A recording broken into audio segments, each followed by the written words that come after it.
Hey class, it's Mr. Stewart, and this is going to be the Week 2 Integrity lecture for CRJ 150 Intro to Corrections.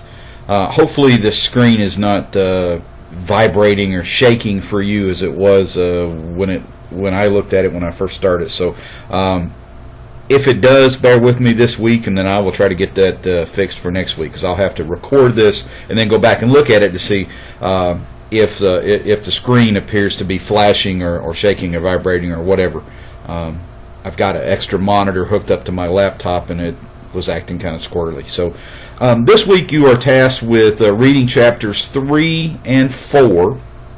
And chapter 3 really just goes more in depth into the history of kind of the prison system here in the United States. And I don't think that I really need to lecture too heavily on that, because history is just one darn thing after another. And if you read that chapter, you can you can see what the history was and hopefully reflect on why it was important. But what I do want to spend some time with today, and for this particular week's lecture, is to talk about the punishment of offenders, which is chapter 4 in your text. So I want to draw your attention to the learning objectives here for this particular chapter, and hopefully you can see this PowerPoint along with seeing me too. It says understand the goals of punishment, be familiar with the different forms of sanctions, explain how different factors affect the sentencing process, and discuss the problem of unjust punishment. So I may not get to all that in this lecture, but I do want to at least talk about the goals of punishment and kind of give you an idea of what I think about those as well. Herbert Packer, who is a leading author and writer in regard to punishment and crime, he basically says that there's 3 elements to punishment. Number 1, there must be an offense, as you see on the slide. There must be an infliction of pain because of the commission of the offense, and a dominant purpose that is neither to compensate someone injured by the offense nor to better the offender's condition, but to prevent further offenses or inflict what is thought to be deserved pain on the offender. So basically what Packer is saying is that before we can have punishment, we've got to have an offense, and the offense caused some type of pain or injury to the victim, and that punishment should basically cause pain and discomfort of some sort. Now, not necessarily physical pain here, guys, but it could be to the offender. So when you think about punishment in that light, it's not necessarily about causing physical pain or death to the offender, but it's about punishment being sufficiently severe as to hopefully to prevent the offender from ever engaging in the activity that led them to the point of being punished for it to begin with. So let's talk about the goals of punishment for just a minute. There are several goals here, and these are not necessarily mutually exclusive of each other, nor are they necessarily linear, which means you don't have to have one or all of these at the same time. You could have one, or you could have them all in a particular type of punishment that has been meted out to an offender. The first is retribution. And what retribution is what we call deserved punishment. Your book defines retribution as punishment inflicted on a person who has infringed on the right of others and so deserves to be penalized. The severity of the sanction should fit the seriousness of the crime. So basically, it's the state or the political entity getting back at the offender for doing something to somebody else. Back in the old days, before the state took on this role, this was kind of a familial role. You know, if you wronged my family, if you hurt somebody in my family, then we were coming after you. We were going to take retribution out on you. The state does this now, hopefully. Some of you aren't taking retribution out on other people, but I mean, think about it. Let's say you're driving down the road and somebody sees a Volkswagen, and you're playing the old slug bug game, and so you see a Volkswagen and you hit the guy in the shoulder next to you and say slug bug. Hopefully, some of you know what I'm talking about here. I might be showing my age, but it won't take too long before that person starts trying to see the Volkswagen before you do and punching you back. That's retribution. That's a good example of retribution. Now, that's a game. Unfortunately, in regard to corrections, it's not a game. It's serious. It's about really getting back at somebody. Another goal of punishment is deterrence. And there's basically two types of deterrence, and that's what I want to talk about for a little while this morning. And we probably won't get through all of these slides here, but I want to try to take some of these things and make them a little more clear for you. There is specific deterrence and general deterrence. General deterrence is the punishment of criminals that is intended to be an example to the public and discourage the commission of offenses by others. It may act to keep the particular offender from engaging in that offense again, but that's really not the goal. The goal of general deterrence is, hey, if we catch you doing something wrong, we're going to punish you, and it's going to be a public punishment, and we're going to make an example out of you so that everybody can see exactly what happens to somebody that breaks the rules. For example, let's say somebody gets caught stealing toilet paper from their employer. That's theft, and let's say they get fired for that. They lose their job. That is general deterrence. And when somebody gets fired, those rumors will go through the employer, like wildfire. So people say, hey, don't be stealing toilet paper because if you get caught, you're gonna get fired. So that's general deterrence. Now, deterrence can also take the form of specific deterrence. This has also been called individual deterrence, and what this is when the punishment inflicted on the criminal discourages them from engaging in future crimes. So basically what this means is the offender is punished severely enough and uncomfortable enough that they say, I'm never doing this again. Not going to happen. I mean, think about it. Let's say you're a kid and mom and dad or dad is cooking something on the stove, and you reach up there and you touch the stove and you burn your finger. That is specific or individual deterrence. That pain that was caused teaches you at that point forward not to touch that hot stove ever again. That's one of the goals of punishment, that we hope that it acts as a deterrent to crime. It can either act as a deterrent for everybody else because we see how we will punish that person, and it also acts as an individual deterrent to keep that specific offender from engaging in that offense or hopefully any other offense again. Unfortunately, deterrence doesn't necessarily work as good as we hoped it would. We know because we have interviewed hundreds and thousands, probably hundreds of thousands, of inmates who have gone into prison, and many of them say, I wasn't thinking about the punishment when I was engaging in this crime, so therefore the punishment doesn't necessarily act as a deterrent here in the United States.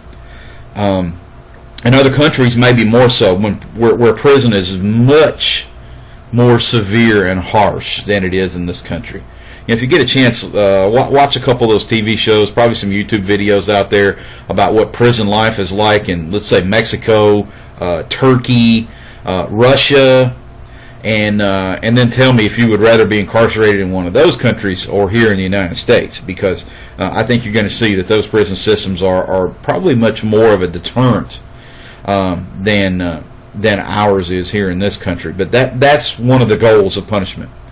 Punishment is also supposed to incapacitate people, and what that means is we're going to remove you from society. You're going to be, at least temporarily, incapacitated from committing crimes out in society. So at least the time that you're in prison, you have been incapacitated. And of course, execution is the ultimate incapacitation. If we kill you, you're never going to commit another crime. If we put you in prison for the rest of your life, you're never going to commit another crime in society. But if we put you in prison, and understand that probably 9 out of 10 people that go to prison get out, then at least the time that you're in prison, you will be kept from committing crimes within society. The problem lies in when you get out of prison, do you go back to that criminal activity, or are you reformed? Are you rehabilitated and treated and not going to commit another crime? Unfortunately, about 7 out of those 9 people that get out of prison come back within 5 years. And that means that this last goal of punishment is probably not being done as well as we'd hoped it would be. Rehabilitation. That's where we restore an offender to a more constructive place in society. We fix them so that they don't go out and commit other crimes once we're done with the punishment. Hey, that sounds good. The problem is, it's hugely expensive, and we haven't really found anything that is completely effective for a large number of people to rehabilitate them. Now, we have some things that work for small groups of people. The problem is we don't have a cookie-cutter type of rehabilitation. It does not exist so that it can be widespreadly is that a word? Let me rephrase it. So it can be employed in a more widespread manner throughout every correction system in the country to keep inmates from coming back to prison. It doesn't exist. We haven't found it yet. So therefore, rehabilitation is an excellent goal to have. Unfortunately, it's not been very successful. So you can read through these slides and read through the chapter in regard to retribution, deterrence, incapacitation, and rehabilitation. I just want you to understand what those major goals are. And then I'm going to talk for just a few minutes here about the different forms of sanctions. We don't incarcerate everybody that gets convicted of a crime. In fact, the most frequently applied criminal sanction is probation. And that means we don't put you in jail or prison. We give you a set of rules to go by and when to report, and hopefully when you come in and report to your probation officer, you are not in violation of the rules, because if you are, you can be sent to jail. The most visible penalty, however, is incarceration, because that's when we actually send people to prison. And many people don't want to go to prison, or if you're a normal person, you should not want to go to prison because you're not free. However, some people do commit crimes to go to prison because their prison life would be better than the life they have on the outside. And understand that when that happens, there's a problem in our society. Maybe we should be spending more money on improving conditions in society and worsening conditions in prison. But unfortunately, the liberal mindset is that we have to protect the rights of those who are incarcerated, and they have to be given certain things. And because they're given certain things, prison really isn't prison in this country. Now, it's still not a place that's pleasant. There's still bad things happen in prison, but when you compare our prison system to a lot of other prison systems, it's pretty nice. Maybe the only other country's prison systems that are nicer, and I hate to use that term, than the United States would be some of those in the Scandinavian countries where prison looks more like a dorm room. Sweden, Finland, Denmark, and those countries up there have some very interesting prisons. In fact, what you might go to prison for 25 years for in the United States, if you got convicted of that in Sweden, you would probably go to prison for a year or two. And when you get out of prison in some of those countries, you're also not labeled like you are in the United States. That's a different story. So probation is the most frequently applied. Incarceration is the most visible. The death penalty is probably the more rare form of criminal sanctions. We also know that death does not really act as a deterrent, because most inmates, when interviewed, if they've been given the death penalty, say they were not thinking of the sentence or the death penalty when they were engaging in the crime. There are, depending upon the state, there can be as few as 2 or 3 people on death row, up to a couple hundred. Texas has a couple hundred people on death row. Alabama has a couple hundred people on death row. Colorado has like 3. And then there's some states that don't even have the death penalty. So you're not going to get sentenced to death. They don't even use that sanction. And then Another type of criminal sanctions are what we call intermediate sanctions or differential sentencing, and that's when we do something that's a little bit more restrictive than probation, but less restrictive than prison. Or maybe we will put you in jail for a certain amount of time and then we let you out under increased restrictions than you would if you were simply on probation. A good example of intermediate sanctions would be electronic monitoring or house arrest. So read over those sections in your text as well, and typically the judge has discretion in determining how they're going to sentence an offender. There's only a few states where the jury actually gets to weigh in on a sentence. Most of the time, once the jury determines guilt or non-guilt, it is the judge who has been trained in sentencing guidelines that actually determines what the sentence or sanction will be for a conviction. So you can read through these slides in regard to incarceration. Gives you some more